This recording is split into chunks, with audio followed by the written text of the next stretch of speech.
Hello everyone. I'm sorry I can't be with you this week, so I'm sending you another video for collective worship. It's not quite as fancy as my last video when I was in Rome. I'm now back in the Lady Chapel at St. Thomas Church just across the road from you. So let's begin in our normal way by lighting this candle and pausing for a moment.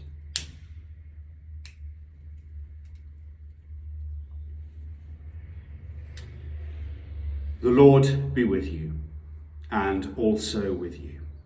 Let us bless the Lord. Thanks be to God. Today, I would like to tell you about someone that the church is celebrating, and that's probably going to be a saint, because we celebrate lots of saints. But this saint might look a little bit different to some of the others. I have this image here, and I'll bring it closer to you. It's quite an old looking picture.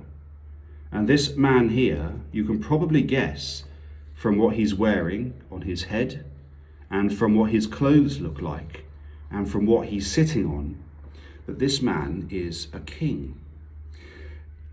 He is Edward, King Edward of England, also known as Edward the Confessor.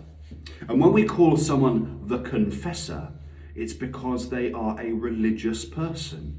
It's because they are a holy person, that the way they've acted in their life is saintly.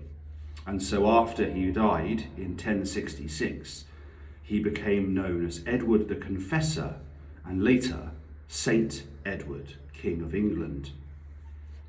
Now, when you were a king at the time Edward lived, being king was really difficult. It was difficult because there were so many people who wanted members of their own family or members of their own community to be king instead. And so very often the kings would find themselves fighting against their own people to try and maintain their kingship, to try and stay on the throne. And so to be a king at that time meant that you had to be quite violent. You had to go to war quite often. You had to put down rebellions and stop them from taking your throne in a forceful way. And so it was difficult to be a good king and stay on the throne. Sometimes being a good king was considered to be a weak king. And that would mean that more people would come and try and take your throne, not just from your own country, but from foreign countries as well. But Edward was a good king. That's why we call him Confessor, because he lived a saintly life. He said his prayers, he loved his people, he looked after those who were poor, and he persevered. That's the really important thing. He persevered in talking to all these different groups of people who wanted to try and take his throne. He didn't go to them with violence, with his armies and his soldiers. He went to them with words, with diplomacy, trying to encourage them to support him and be on his side and show that he was a good man and that he was going to look after them as well. And he did this for 24 years of his reign. And being a king for 24 years at that time was quite a long time. And it was only right at the very end of his life, as he got older and that he was unable to go and talk to people as much as he had done previously, that his throne was taken from him. But he persevered in trying to make this country a better place for all his people. He really saw himself as the king of everyone in this country, and he wanted to make sure that he did his best for them. So he persevered in all that he did. So that's why today we are remembering Edward the Confessor, and why this week we have our prayers for him. So now let us pray and give thanks for his life, and also to pray for our day and all that is ahead.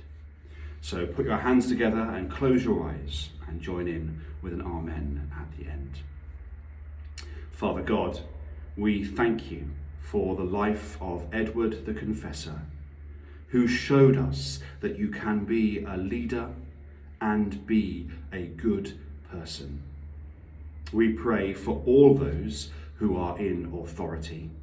We pray for our Queen, for the Prime Minister, for all MPs, for our local councillors, and for our teachers in school.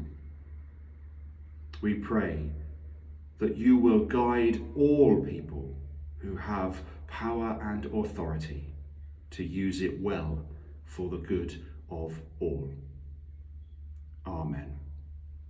Let's finish with the Lord's Prayer. Our Father, who art in heaven, hallowed be thy name. Thy kingdom come, thy will be done, on earth as it is in heaven. Give us this day our daily bread, and forgive us our trespasses, as we forgive those who trespass against us.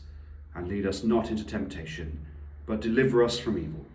For thine is the kingdom, the power, and the glory, for ever and ever. Amen.